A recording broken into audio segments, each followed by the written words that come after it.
Hello बच्चों, स्वागत है आप सभी का मैथ्स मौसम में। मैं रितेश रोशन। जैसा कि अभी तक हम लोग प्रोबेबिलिटी का वीडियो अपलोड कर रहे हैं, पिछला वीडियो हम लोग बेस थ्योरम कंप्लीट किए। आज हम लोग इस वीडियो में प्रोबेबिलिटी डिस्ट्रीब्यूशन या बाइनोमियल डिस्ट्रीब्यूशन से रिलेटेड सवाल हम लोग बनाएंगे। तो चलिए शुरू करते हैं आज का बहुत ही खूबसूरत सा क्वेश्चंस प्रैक्टिस, बाइनोमियल डिस्ट्रीब्यूशन या आप उसे प्रोबेबिलिटी डिस्ट्रीब्यूशंस भी कह सकते हैं। तो चलिए आज का सबसे खूबसूरत और पहला सवाल ये। इस सवाल को थोड़ा आप गौर से देख लीजिए। इस टाइप का जो क्वेश्चंस हैं वो छोटा एग्जाम हो या बड़ा एग्जाम हो, हर एक एग्जाम में पूछा जाता है। ठीक है, तो खैर बहुत ही आसान है, सीख लेते हैं। क्वेश्चन में पूछा है कि a random variable x has following probability distribution. मतलब x पर कोई प्रोबेबिलिटी डिस्ट्रीब्यूशन लिखा हुआ है, तब कहता है कि हमें k का वैल्यू, इसका वैल्यू, इन सब का वैल्यू हमें फाइंड करना है। ठीक है, तो सबसे पहला अटेम्प्ट इस क्वेश्चन में ये लेंगे। देखिए सॉल्व करने के लिए ये जो प्रोबेबिलिटी डिस्ट्रीब्यूशन लिखा हुआ है किसी एक ही एक्सपेरिमेंट का लिखा हुआ है, अलग अलग एक्सपेरिमेंट का नहीं लिखा हुआ है। तो किसी एक ही एक्सपेरिमेंट में टोटल प्रोबेबिलिटी का सम जो है 1 के बराबर होता है, यानी सम ऑफ प्रोबेबिलिटी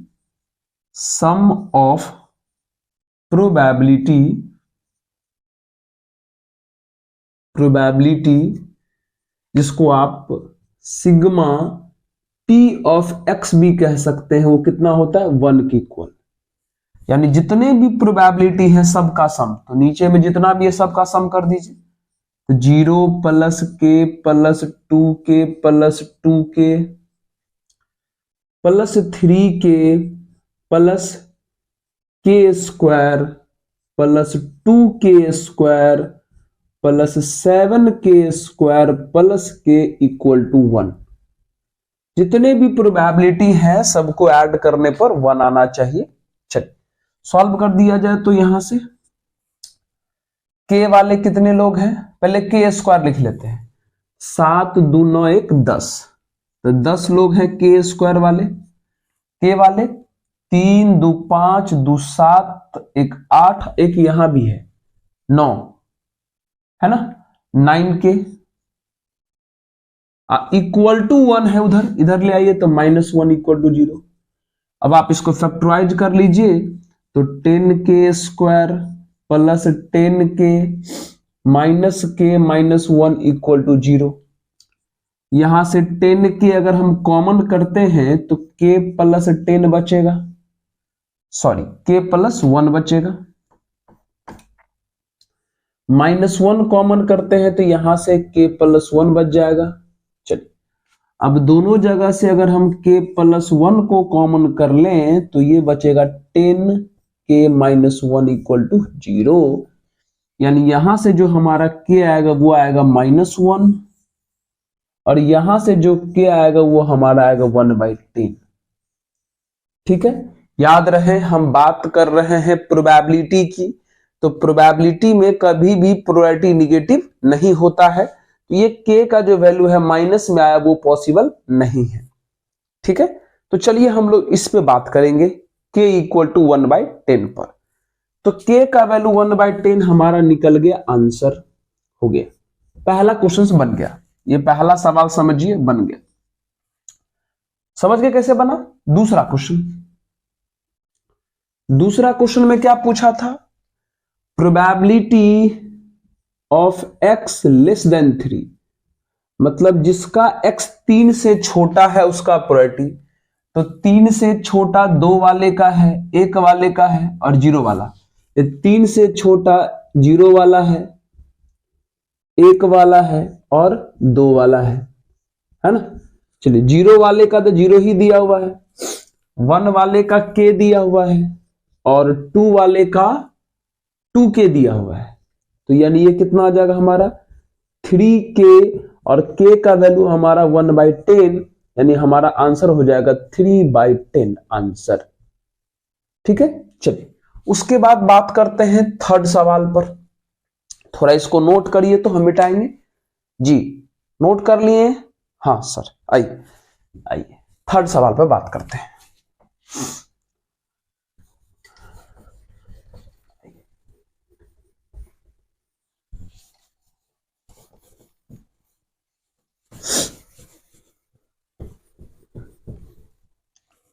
थर्ड नंबर पे, third number, p of x greater then 6, मतलब x वो लेना है जिसका 6 से बड़ा वैल्यू हो। तो 6 से बड़ा वैल्यू वाला तो एक ही लोग है जी, 7 वाला। तो p ऑफ 7, अब p ऑफ 7 की प्रोबेबिलिटी कितना दिया हुआ है? 7k² प्लस k दिया हुआ है। k का वैल्यू रख दीजिए, तो k का वैल्यू 1/10, तो 1/10 का स्क्वायर हो जाएगा 1/100 प्लस ये 1/10, तो ये 7/100 अब प्लस 1/10, एलसीएम लोगे तो ये 100 आ जाएगा। 7 10 10 जा तो 10, और ये फाइनल आंसर जो है 17/100 हमारा आंसर हो गया। समझ रहे हो? चलिए उसके बाद हम लोग बात करते हैं थर्ड कंप्लीट फोर्थ नंबर पर। तो ये सेकंड तो मिटा ही सकते हैं। फोर्थ पूछा है probability of 0 greater than x 0x3, मतलब x का वो वैल्यू जो 0 और 3 के बीच हो। तो 0 और 3 के बीच x का वैल्यू कौन कौन आता है? 1 वाला आता है और 2 वाला आता है, तो ये दोनों लिखा जाएगा। तो 1 वाले पर k दिया हुआ है और 2 वाले पर 2k दिया हुआ है। ये कितना हो जाएगा? 3k, और k का वैल्यू हमारे पास 1/10 पुट कर देते तो हमारा आंसर आ जाएगा 3/10। चलिए समझ में आया क्या? जी सर, नोट जल्दी से करिए। तो अच्छा क्वेश्चन, आसान क्वेश्चन, करिए नोट।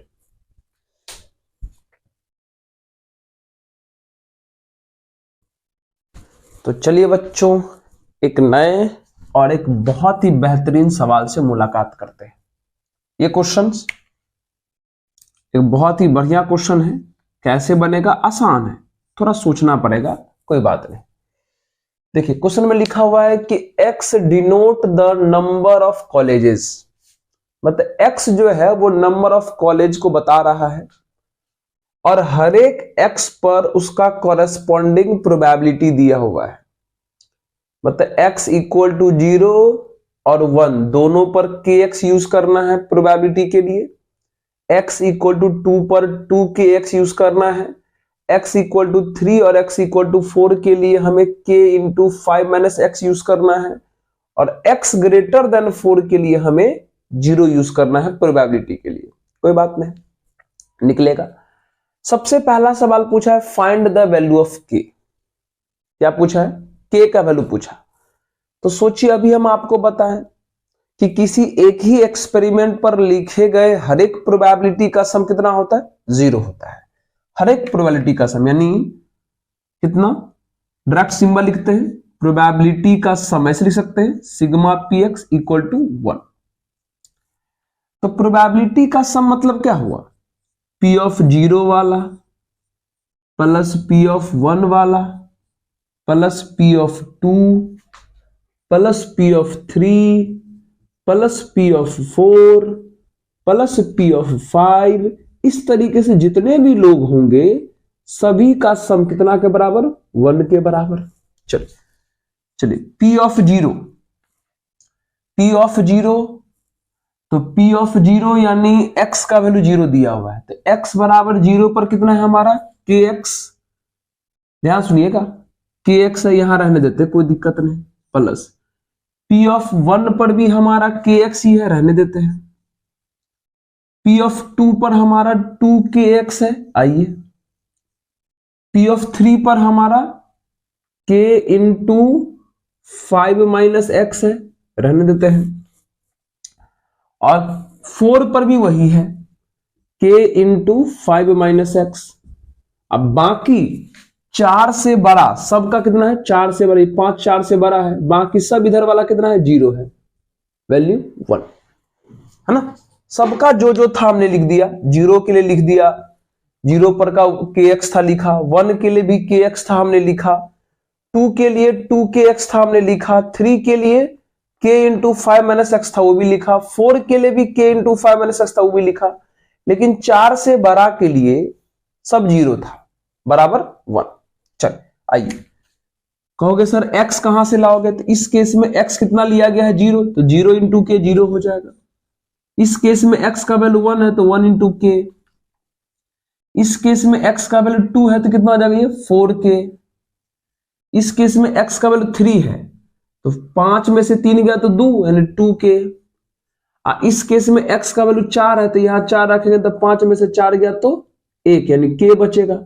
अब बाकी तो सब 0 ही है जी, बराबर 1 हो गया। तो बताइए, तो सबको अगर जोड़ दीजिएगा तो कितना आ जाएगा, 4 2 6 और 2 8, मतलब 8k, बाकी तो सब 0 है, 0 है तो 1, तो देयरफॉर k का वैल्यू कितना आ जाएगा, 1/8। ऐसे नहीं समझे, बहुत आसान, बहुत आसान।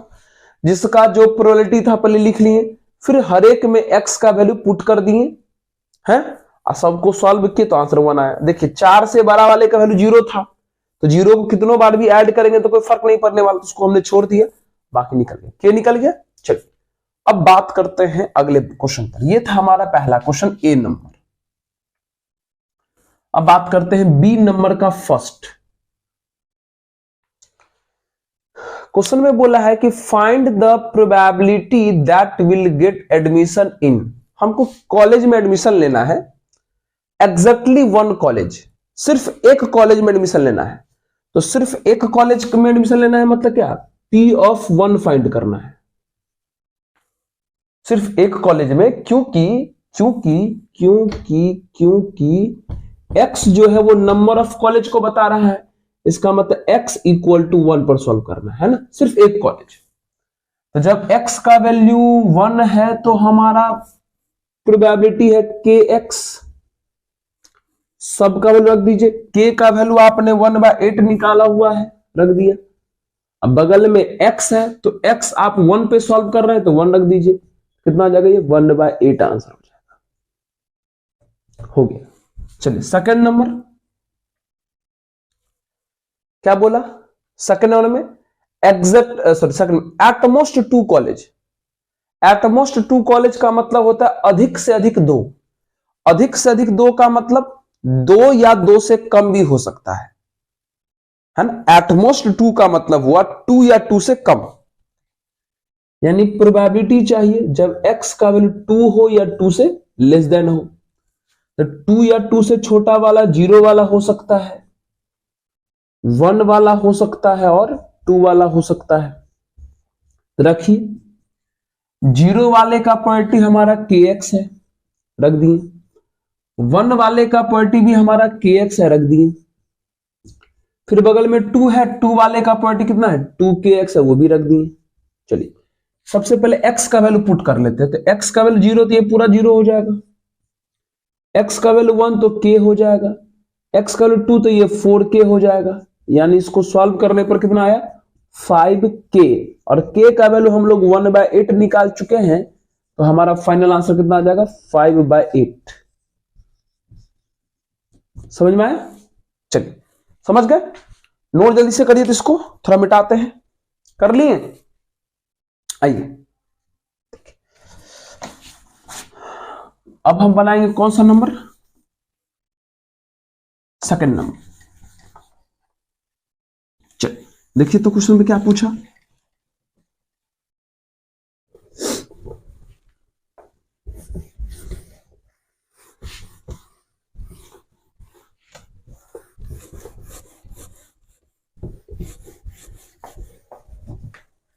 सेकंड नंबर देखिए, तो सेकंड हो गया, sorry third at least 2 college. At least का मतलब क्या हुआ, एटलिस्ट का मतलब हुआ 2 या 2 से अधिक, एटलिस्ट 2 का मतलब हुआ 2 या 2 से अधिक, मतलब probability of x greater than equal to 2 वाला चाहिए हमको, 2 या 2 से अधिक वाला चाहिए।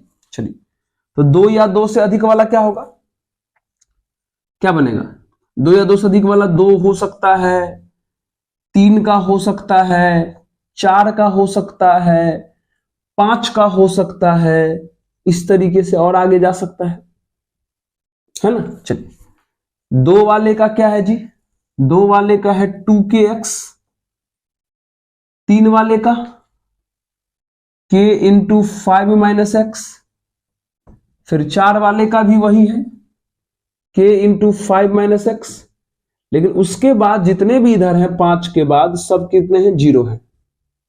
ठीक है, चलिए इस केस में k का x का वैल्यू पहले पुट करिए 2, तो ये 4k हो जाएगा, x का वैल्यू 3 तो ये कितना हो जाएगा, 2k हो जाएगा, x का वैल्यू 4 तो ये हमारा k हो जाएगा, बाकी सब हमारा 0 है। कितना आ जाएगा ये, 4 2 6 7k, 7 और k का वैल्यू हमारा 1/8 आ चुका है, हमारा आंसर कितना आ जाएगा, 7/8। समझ गए। तो इस तरीके से ये सवाल भी हमारा कंप्लीट हुआ, समझे। नोट जल्दी से किया जाए तो इसको,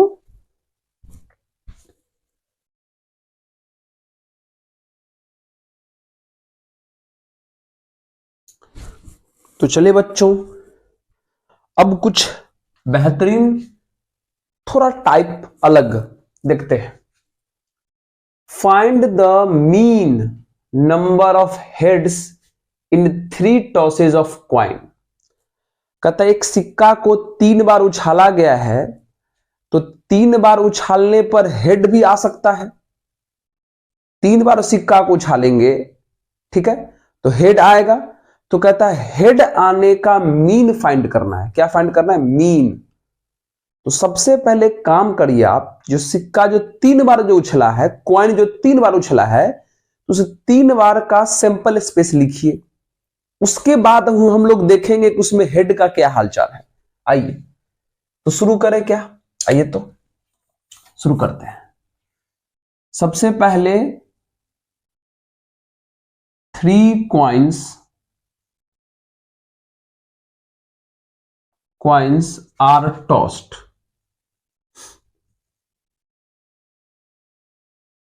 तो 3 कॉइन उछाला गया, इसका मतलब क्या क्या केस बन सकता है, head head head, head head tail, head tail tail, tail tail head, tail tail tail, फिर इधर से कम करिए, टेल टेल हेड, फिर टेल हेड हेड, ये आप लोगों को लिखने आता है बच्चों, फिर टेल हेड टेल, और फिर हेड टेल हेड। देखिए तो हो गया क्या, 8 गो, 1 2 3 4 5 6 7 8 हो गया। अब हमको क्वेश्चन में बोला कि नंबर हेड का मीन लिखना है। तो पहले आप बताइए तो ये जो 8 केस लिखे हो, इस 8 केस में हेड कितनी कितनी बार आने का चांस था। हेड 3 बार भी आ सकता है, हेड 2 बार भी आ सकता है, हेड 1 बार भी आ सकता है, और हेड 1 बार भी नहीं आ सकता है। मतलब number of head 0, number of head 1, number of head 2 और नंबर ऑफ हेड 3। अगर पूरे सैंपल स्पेस को देख लीजिए, या तो हेड 1 बार भी नहीं आया होगा, या तो 1 बार आया होगा, या तो 2 बार आया होगा, या तो 3 बार आया होगा। 3 से ज्यादा हेड देखिए तो कहां, कहीं भी दिखा दीजिए तो नहीं। मतलब हेड का जो नंबर है, अगर हेड के नंबर को अगर हम x मान लें, तो उसको देख के अगर हम लिखे हैं प्रोबेबिलिटी डिस्ट्रीब्यूशन, तो देखें कैसे लिखा है। चलिए आइए लिखा जाए, है ना। चलिए चलिए x को मान लेते हैं नंबर ऑफ हेड्स। यहां पर लिख देते हैं x जो है नंबर ऑफ हेड्स को शो कर रहा है, number of heads, number of heads. ठीक है, चलिए अभी आपको पता चला कि हेड 1 बार भी नहीं आ सकता, हेड 1 बार आने का चांस है, हेड 2 बार भी आ सकता है, और हेड 3 बार भी आ सकता है। तो लिखिए इसकी प्रॉपर्टी, हेड एक बार भी नहीं आ सकता, ऐसा केस कितनी बार है? एक। अब कुल कितने हैं? 8, तो इसका आ जाएगा 1/8। हेड एक बार आएगा, ऐसा कितना लोग हैं? हेड एक बार आएगा, ऐसा एक बार यहां पर है और एक बार यहां पर है ना? यहां पर है, देख रहे हो? हेड एक बार यहां पर भी हेड एक बार यहां पर भी है और हेड एक बार यहां पर भी है ना? मतलब हेड एक बार आएगा, ऐसा लोग 3 गो है और कुल हमारा 8, तो 3/8 हो गया। चलिए, हेड 2 बार आएगा, ऐसा कितने लोग हैं? हेड 2 बार कहां आया है? एक। हेड 2 बार, 1 2 3, मतलब हेड 2 बार आया है, ये भी 3 है, टोटल हमारा 8 है। उसके बाद हेड 3 बार आया है, इतना कैसे? ये वाले कितने लोग हैं? सिर्फ एक। हेड 3 बार आया है, ऐसा कुल लोग 8 है, सॉरी 1 है, 1/8 कर दिए, हो गया। अब हमको लिखना था मीन, और बच्चों आप लोग पढ़े होंगे कि मीन का मतलब होता है एक्स को उनके प्रोबेबिलिटी से मल्टीप्लाई करो और ऐड कर दो। एक्स को उनके प्रोबेबिलिटी से मल्टीप्लाई करो और ऐड कर दो, मतलब 0 × 8, 0 × 1/8 प्लस 1 × 3/8 प्लस 2 × 3/8 प्लस 3 × 1/8 हो गया। एक्स को कॉरेस्पॉन्डिंग उनके प्रोबेबिलिटी से मल्टीप्लाई किया और ऐड कर दी, सॉल्व कर दीजिए। ये तो 0 हो जाएगा, खत्म। ये कितना हो जाएगा? 3/8, वो हमारा हो जाएगा 6/8 ये वाला, अब वो हो जाएगा 3/8। चलिए एलसीएम ले लीजिए, तो एलसीएम हमारा 8 हो जाएगा, तो 3 + 6 + 3 यानी 6 3 9 3 12, यानी 12/8, तो 4 × 12, 4 दूनी 8, यानी आंसर जो है हमारा 3/2 आ गया। समझ गए क्या? यस सर, नोट जल्दी से करिए।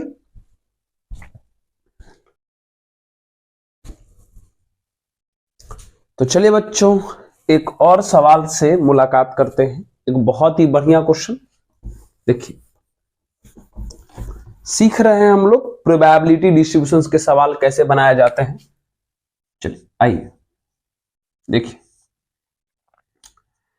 कहता है कि there are 4 cards numbered 1 3 5 7। 4 card हैं और उस चारों कार्ड पर ये नंबर लिखा हुआ है, ठीक है, और हर एक कार्ड पर एक एक नंबर लिखा हुआ है, ठीक है।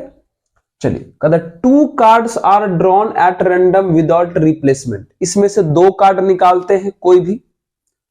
Late x the sum of the number on the 2 drawn cards. मतलब इसमें से कोई 2 कार्ड निकालते हैं और उन दोनों कार्ड पे जो नंबर आएगा उनका जो सम होगा उनको एक्स बोला गया है। जैसे मान लो एक कार्ड हम निकाल लिए 3 वाला और एक कार्ड निकाल लिए 5 वाला, तो 3 और 5 का सम 8, एक्स उसी को बोला गया है। 2 कार्ड जो आप निकालते हैं उन दोनों कार्ड पे जो नंबर होगा उस नंबर का जो सम है एक्स बोला गया है। तब इसी एक्स का हमें मीन निकालना है और वेरिएंस निकालना है। बहुत ही अच्छा, बहुत ही खूबसूरत सा क्वेश्चन। तो सबसे पहले तो हमें प्रोबेबिलिटी डिस्ट्रीब्यूशन लिखना पड़ेगा एक्स का, और उससे पहले भी हमें यह पता करना पड़ेगा कि 2 कार्ड जो चुनना है वो 2 कार्ड कैसे कैसे चुन सकते हैं। तो शुरू करें, चलिए। 2 कार्ड्स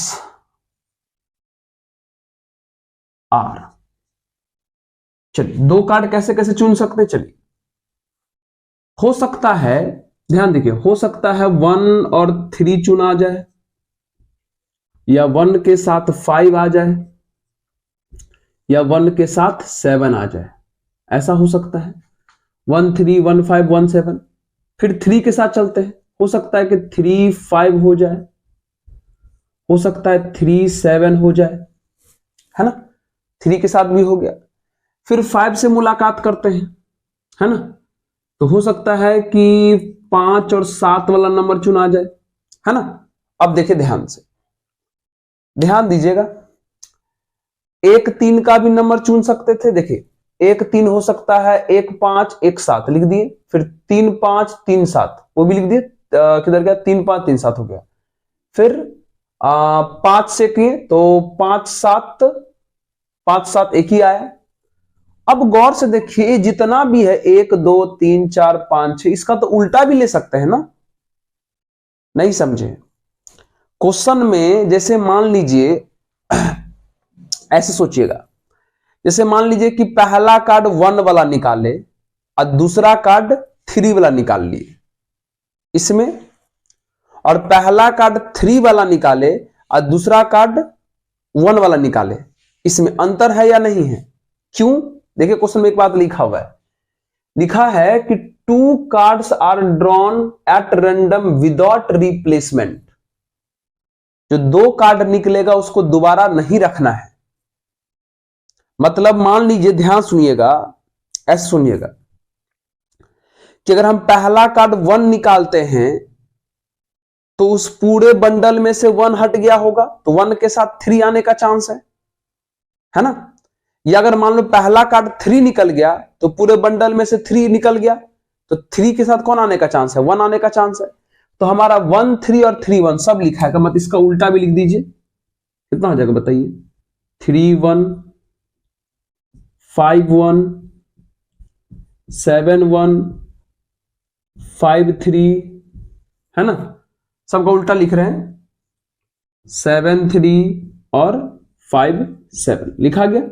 चलिए हो गया, देखिए तो। अच्छा वीडियो दिख रहा है क्या आप लोग को ठीक ढंग से? चलिए, तो हमने 2 कार्ड किस तरीके से चुनेंगे वो हम लोग लिख लिए। अब देखिए, अब क्वेश्चन में कहता है कि 2 cards are drawn at random without replacement, let x the sum of the numbers on the 2 cards, 2 drawn cards. चलिए अब लिखते हैं हम लोग, x जो है वो सम ऑफ नंबर्स है, सम ऑफ नंबर्स है, सम ऑफ नंबर्स लिखते हैं। यहां पर x लिख देते हैं और यहां पर उनकी प्रोबेबिलिटी नीचे में लिख देते हैं। तो सोचिए, तो उधर देख के सोचिए कि सम क्या क्या होने का चांस है, सम क्या क्या आ सकता है। यहां से सम 4 आ रहा है तो 4 सम वाला भी हो सकता है, ठीक है। यहां से सम 6 आ रहा है तो सम 6 वाला भी हो सकता है। यहां से सम 8 आ रहा है तो सम 8 वाला भी हो सकता है। यहां से सम 8 आ रहा है, चलो ठीक है। यहां से सम 10 आ रहा है तो 10 वाला भी हो सकता है। और यहां से सम 12 आ रहा है, मतलब 12 वाला भी हो सकता है। और देखिए तो यहां से 4 6 8 8 10 12, अच्छा ये तो लिखा गया। मतलब सम में यहां जो भी कार्ड है उनका सम या तो 4 आ रहा है, या तो 6, या तो 8, या तो 10, या तो 12। तो चलिए सम 4 आने वाले का लिखिए प्रोबेबिलिटी। तो सम 4 आने वाले कितने लोग हैं? सम 4 आने वाले एक यहां पर है, सम 4 एक यहां पर है, 2। कुल हमारे पास 12 है तो 2/12 हो जाएगा। नहीं समझे? 1 2 3 4 5 6 7 8 9 10 11 12, हाँ ठीक है। फिर 6, सम 6 आने वाले लोग एक यहां पर है और एक यहां पर है, हाँ 2 लोग इसमें भी है तो 2/12 हो गए। सम 8 वाले लोग, सम 8 यहां पे भी एक, यहां पे एक, 2 3 4 लोग हैं तो 4/12 हो गया। सम 10 वाले लोग, सम 10 वाले लोग 3 7 एक यहां पर है और 7 3 एक यहां पर है, 2 लोग हैं तो 2/12 हो गया। सम 12 वाले लोग, सम 12 वाले लोग 5 7 है और 7 5 7 है, 2 लोग हैं तो 2/12 हो गया। मतलब हमने सम के आधार पे प्रोबेबिलिटी डिस्ट्रीब्यूशन लिख लिया। अब इसका हमें मीन लिखना है। चलिए आते हैं, सबसे पहले मीन लिखते हैं। चलिए मीन, मीन का मतलब ही बताए थे, एक्स को उनके प्रोबेबिलिटी से मल्टीप्लाई करके और ऐड कर दीजिए। तो करिए, चलिए 4 को इससे मल्टीप्लाई करेंगे तो ये 8/12 हो जाएगा, डायरेक्ट करते हैं ना। 6 को इससे मल्टीप्लाई करेंगे तो ये 12/12 हो जाएगा, डायरेक्ट हम कर रहे हैं बच्चों। चलिए 8 को फिर इससे करेंगे तो 32/12 हो जाएगा। फिर 10 को इससे करेंगे तो 20/12 हो जाएगा, और फिर 12 को इससे करेंगे तो 24/12 हो जाएगा। तो सबका एलसीएम तो 12 हो जाएगा, यानी ऊपर वाला डायरेक्ट ऐड हो जाएगा। तो 12 8 20 20 20 40 40 और ये 64 64 और 32 यानी कितना 96, यानी हमारा मीन आ गया 8। मीन जो है हमारा 8 आ गया, समझ गए। लेकिन क्वेश्चन में एक और चीज पूछा था, वेरिएंस, है ना। ठीक है, बताएंगे बच्चों वेरिएंस का फॉर्मूला क्या होता है, लेकिन उससे पहले अच्छा यहां लिख देते हैं हम। देखिए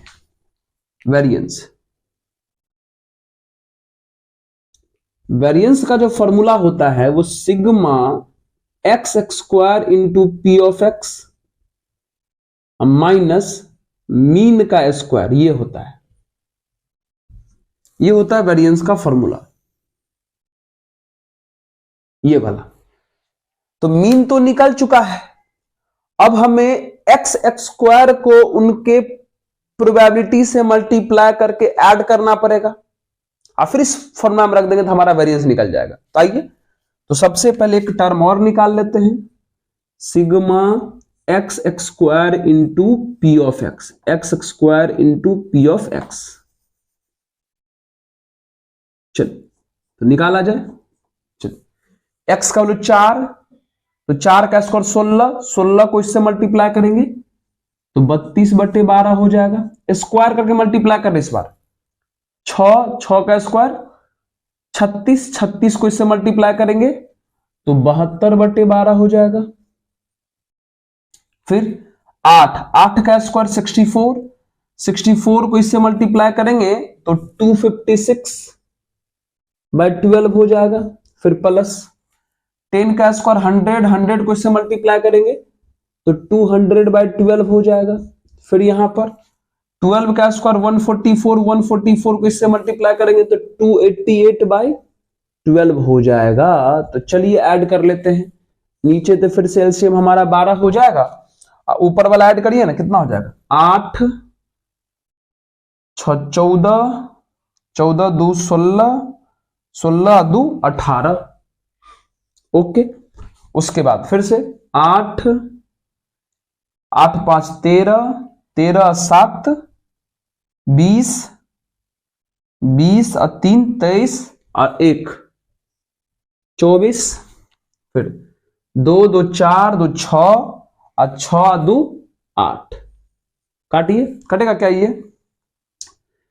ये तो नहीं कटने वाला, लेकिन 4 से काटिए तो 3 चौक 12, 4 दूनी 8, 4 दूनी 8, 4 1 कम 4, 4 दूनी 8, है ना। यानी कितना आ जाएगा ये आ जाएगा हमारा 212/3। चलिए थोड़ा इसको नोट जल्दी से करिए, तो करिए।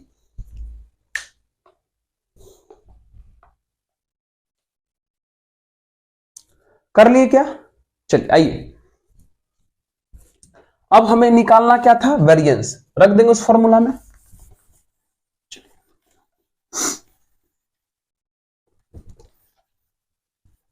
वेरिएंस निकालना था, अच्छा क्वेश्चन।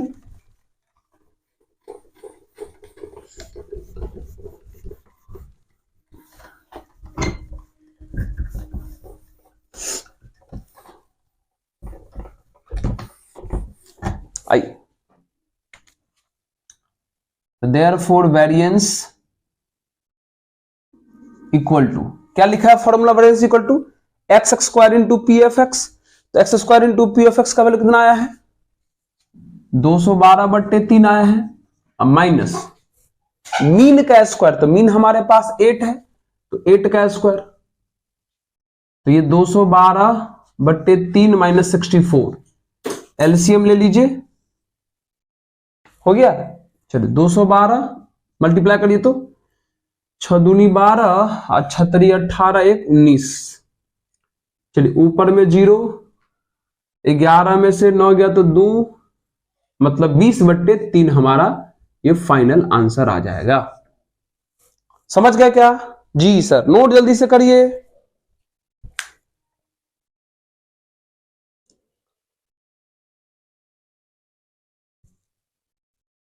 तो चलिए बच्चों, एक और बेहतरीन सवाल से किया जाए मुलाकात। देखते हैं ये क्या है। अच्छा सा क्वेश्चन है, फिर से हमारा प्रोबेबिलिटी डिस्ट्रीब्यूशन पर बेस्ड क्वेश्चन है। आइए बात करते हैं। कहता है कि an urn contains 4 white and 6 red ball.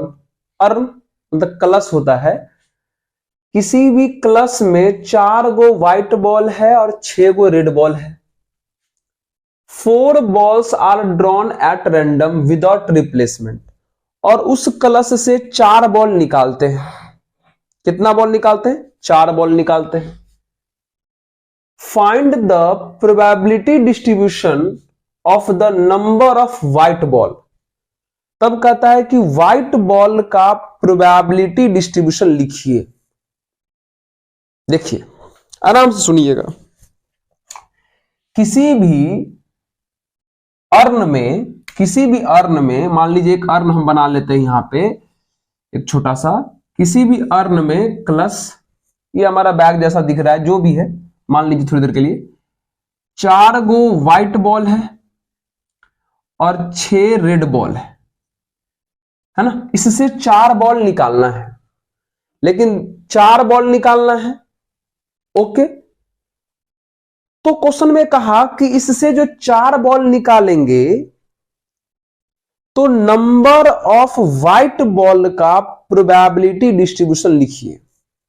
आप सोच के देखिए कि नंबर ऑफ व्हाइट बॉल क्या क्या हो सकता है। 4 गो व्हाइट बॉल है या 4 गो व्हाइट बॉल है, तो क्या हो सकता है कि एक भी व्हाइट बॉल ना निकले, एक भी व्हाइट बॉल ना निकले, एक व्हाइट बॉल निकल जाए, 2 व्हाइट बॉल निकल जाए, 3 व्हाइट बॉल निकल जाए और चारों के चारों व्हाइट बॉल ही निकल जाए। समझे? तो हमें व्हाइट बॉल का प्रोबेबिलिटी डिस्ट्रीब्यूशन लिखना है। तो सबसे पहले केस बना लेते हैं कि व्हाइट बॉल का केस निकलने का क्या क्या हो सकता है। आइए बनाते हैं, ध्यान से देखिएगा। चलिए पहला ध्यान दीजिएगा। चलिए हम इसको ए नंबर कर लेते हैं। हो सकता है, ध्यान दीजिएगा, हो सकता है कि व्हाइट वाला एक भी ना निकले, और निकालना तो 4 गो है, लेकिन रेड वाला चारों का चारों निकल जाए, ऐसा हो सकता है। तो इसकी क्या होगी प्रोबेबिलिटी? चलो इसको P of 0 मान लेते हैं, क्योंकि हमें व्हाइट वाले को रिस्पेक्ट देना है ना, इसलिए। चलिए नहीं तो एक काम करिए, कहे उतना लिखिएगा, डायरेक्ट जो है लिखिए प्रोबेबिलिटी। तो कितना होगा इसका प्रोबेबिलिटी कितना होगा इसका? आइए बात करते हैं। व्हाइट बॉल 4 में से एक भी व्हाइट बॉल नहीं, मतलब 4C0 इंटू 6 रेड बॉल में से 4 को रेड बॉल, मतलब 6C4। ठीक है, चलिए इसको सॉल्व कर लें। क्या 4C0 का द वैल्यू 1 हो जाएगा, 6C4 को सॉल्व करेंगे तो factorial n minus R into R यानी 4, ऐसे सॉल्व होता है। चलिए ब्रेक करिए 6 को, तो 6 इंटू 5 इंटू 4, तो 4 से 4 कट जाएगा, नीचे में बचेगा 2, 2 इंटू 1, तो कितना हो जाएगा? 15 हो गया। कहोगे सर प्रोबेबिलिटी गलती है आपका। जी, ये तो सिर्फ फेवरेबल केस लिखा हुआ है, और नीचे में टोटल केस भी तो लिखना पड़ेगा। टोटल मतलब कितना? 6 4 10, 10 में से 4 को निकालना है, तो 10C4, यहां भी 10C4 यहां भी, और नीचे में 10C4 यहां भी। एक काम कर लेते हैं ना, 10C4 तो बार बार आएगा, तो 10C4 को कहीं बगल में सॉल्व कर लीजिए। तो 10C4 तो फैक्टोरियल n माइनस आर करोगे तो 6 इंटू आर करोगे तो 4, 10 को ब्रेक करो, 10 गुना 9 गुना 8 गुना 7, 7 के बाद 6 कट जाएगा, 4 बचेगा, 4 गुना 3 गुना 2 गुना 1, काट दीजिए इसको। 4 2 जा 8 से 8 कट गया, 3 3 जा 9 कट गया, कितना आ जाएगा 210। चलिए 210 यानी 15/210 हो गया। आइए आगे बढ़ते हैं। ऐसा हो सकता है कि व्हाइट बॉल एगो निकल जाए, अब बाकी रेड बॉल 3 को निकल जाए, है ना। तो अगर हम इसकी प्रोबेबिलिटी लिखे तो, अगर हम इसकी प्रोबेबिलिटी लिखे तो, चलिए तो व्हाइट बॉल 1 यानी 4 में से 1, रेड बॉल 3 यानी 6 में से 3, और नीचे कुल 10C4। तो चलिए सॉल्व करिए। 4C1 का वैल्यू तो 4 हो जाएगा। चलिए 4C1 को जैसे NCR सॉल्व करते वैसे सॉल्व करिए, 4 होता है। 6C3 को सॉल्व करिए तो फैक्टोरियल 6, NCR का लगा रहे फॉर्मूला, तो ये होता है ना भाई, NCR का फॉर्मूला होता है ना, NCR बराबर factorial n minus r into r, ये वाला रूल लगा रहे हैं। चलिए सर जानते हैं, आगे बढ़िए। n minus r 3 into r 3, और नीचे तो 10C4 हमारा 210 सॉल्व हो चुका है, वही बार बार आएगा, सॉल्व करिए। तो 4 इंटू 6 को तोड़ेंगे तो 6 गुना 5 गुना 4, 4 के बाद 3 तो 1 3 कट जाएगा, नीचे में हमारा एगो 3 बचा हुआ रहेगा, तो 3 2 1, नीचे में हमारा 210 है, तो 3 2 जा 6 से 6 कट गया, ऊपर कितना आ जाएगा 16 5 80, 80/210 हो गया। चलिए उसके बाद अगला केस क्या बनेगा, हो सकता है कि व्हाइट बॉल 2 को निकल जाए, अब बाकी रेड बॉल निकल जाए 2 को, इसकी प्रोबेबिलिटी कितनी होगी, इसकी प्रोबेबिलिटी, चलिए व्हाइट बॉल 2 तो 4 में से 2 व्हाइट बॉल, ठीक है, रेड बॉल 2 तो 6 में से 2 रेड बॉल, और नीचे में तो हमारा 10C4 अभी भी राज कर रहा है टोटल के लिए। NCR को सॉल्व करेंगे तो factorial n minus r into r, फिर इसको सॉल्व करेंगे तो फैक्टोरियल 6 n माइनस r करेंगे तो 4 हो जाएगा, इंटू r करेंगे तो 2 हो जाएगा, नीचे में 210 अभी भी राज कर रहा है। चलिए सॉल्व किया जाए क्या इसको, हाँ करिए तो सॉल्व। ये 4 से ये तो 4 ऐसे ही काट दीजिए डायरेक्ट है, हटाइए, टेंशन खत्म हो गया। चलिए ऊपर में 6 है तो 6 को ब्रेक करिएगा तो 6 गुना 5 गुना 4 गुना 3, 3 के बाद 2 आएगा, एगो 2 काट दो, बाकी ये 2 और ये 2 बचेगा, तो 2 इंटू 1 एगो का, 2 इंटू 1 दूसरे का, और नीचे में 210 है, तो 2 2 जा 4, 4 से 4 कट गया, तो 6 5 30 90, 90 कितना आ गया हमारा 210।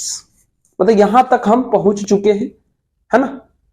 चलिए अब नोट जल्दी से करिए, तो इसको कर लिए क्या, हाँ आइए, थोड़ा हमें इसे कहीं पर लिखना पड़ेगा, क्योंकि हम बोर्ड मिटाएंगे तो फिर हम भुला जाएंगे क्या क्या लिखे थे। एक काम करिए, हम क्वेश्चन मिटा देते हैं और यहां पर लिख देते हैं सारा चीज, कि पहला केस का क्या आंसर आया था, दूसरे का क्या आया था, फिर दिक्कत हो जाएगा। चलिए पहले वाले का 15/210 आया है, दूसरे वाले का 80/210 आया है, और तीसरे वाले का 90/210 आया है, लिख दिए। चलिए 2 व्हाइट बॉल निकाल चुके हैं, अब 3 भी व्हाइट बॉल निकाल सकता है, 4 भी व्हाइट बॉल निकाल सकता है, मिटा देते इसको। चलिए आप देखिए,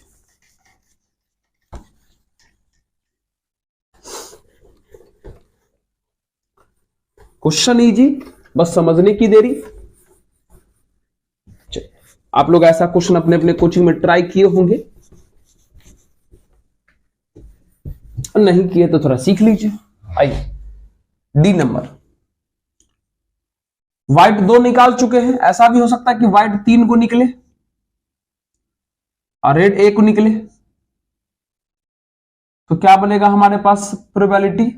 चलिए 4 को व्हाइट था तो 4 में से 3 को रेड निकल चुका, सॉरी व्हाइट निकल चुका, तो 6 में से 1 को रेड निकलेगा, 6 को रेड था ना, नीचे में 10C4 अभी भी है।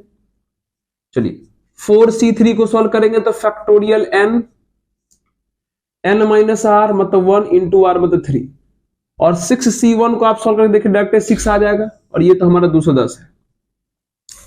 चलिए ब्रेक करते हैं, 4 को तोड़ेंगे तो 4 के बाद 3, 3 से 3 कट जाएगा, नीचे में 1 लिख के क्या करेंगे 6/210, यानी कितना आ जाएगा 24/210 हो गया।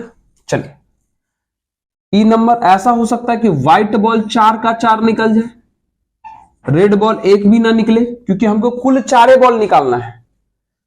ठीक है, हो गया। तो इसकी प्रॉपर्टी क्या बनेगी, तो 4 गो व्हाइट है, 4 गो व्हाइट निकाल ही लिए, तो रेड बॉल तो 1 भी नहीं चाहिए, तो 6C0, नीचे में अभी भी 10C4। चलिए 4C4 इसका वैल्यू भी 1 हो जाएगा, 6C1 इसका वैल्यू भी 1 और नीचे में 210, यानी कितना आ जाएगा 1/210 हो गया। अब कहोगे सर व्हाइट बॉल 5 को भी निकाल सकते हैं, नहीं मित्र, 2 वजह है। एक तो पहला कि हमारे पास व्हाइट बॉल 5 को है नहीं, और दूसरा कि हमको निकालना 4 को बॉल है, तो अगर व्हाइटे वाला 5 को निकाल लेंगे तो गड़बड़े हो जाएगा। समझ में आ गया क्या। अब इन्हीं सब का लिखना है डिस्ट्रीब्यूशन टेबल, तो आइए बनाते हैं डिस्ट्रीब्यूशन टेबल। तो देयरफॉर डिस्ट्रीब्यूशन टेबल बनाना था, तो आइए इस तरीके से बनाइए। हाँ व्हाइट बॉल का निकालना था, तो x मान लेते हैं नंबर ऑफ व्हाइट बॉल को, और उसकी ये प्रॉपर्टी है ना, x जो मान लिए हैं वो नंबर ऑफ व्हाइट बॉल को मान लिए हैं, नंबर ऑफ व्हाइट बॉल। चलिए आइए, तो हमारे पास नंबर ऑफ व्हाइट बॉल 1 भी नहीं आ सकता है, 1 आ सकता है, 2 आ सकता है, 3 आ सकता है, या 4 गो व्हाइट बॉल आ सकता है। तो जब एक भी व्हाइट बॉल नहीं था तो हमारा प्रॉपर्टी था 15/210, जब 1 व्हाइट बॉल था तो 80/210, जब 2 व्हाइट बॉल था तो 90/210, और जब 3 व्हाइट बॉल था तो हमारे पास 24/210, और जब 4 व्हाइट बॉल था तो 1/210। आप चाहें तो इन सबको सिंपलेस्ट फॉर्म में कन्वर्ट करके लिख लीजिए। सिंपलेस्ट फॉर्म में कन्वर्ट तो करने आता ही होगा, कन्वर्ट कर लीजिए। कितना आएगा ये बताइए, कितना हो जाएगा। 5 तिया 15 और 70, 7 तिया 21, 12 कितना 14, मतलब 1/14 आ जाएगा सिंपलेस्ट फॉर्म इसका। चलिए इसका काटे 0 0 काटेंगे तो ये कितना आ जाएगा 8/21 आ जाएगा सिंपलेस्ट फॉर्म इसका। इसका 0 0 काट देते हैं, 3 3 जा 9, 7 3 जा मतलब 3/7 आ जाएगा इसका सिंपलेस्ट फॉर्म। चलिए कितना 8 3 जा और 73 जा, फिर 4 2 जा, फिर 35 2 जा, कितना आ जाएगा ये 4/35 इसका सिंपलेस्ट फॉर्म। वो तो ऑलरेडी सिंपलेस्ट फॉर्म में है, तो आप चाहें तो सिंपलेस्ट फॉर्म में लिखिएगा, मन कर लिख ही दीजिएगा, अच्छा रहेगा। हो गया, इस तरीके से डिस्ट्रीब्यूशन टेबल हमारा व्हाइट बॉल का कंप्लीट हुआ। नोट जल्दी से किया जाए।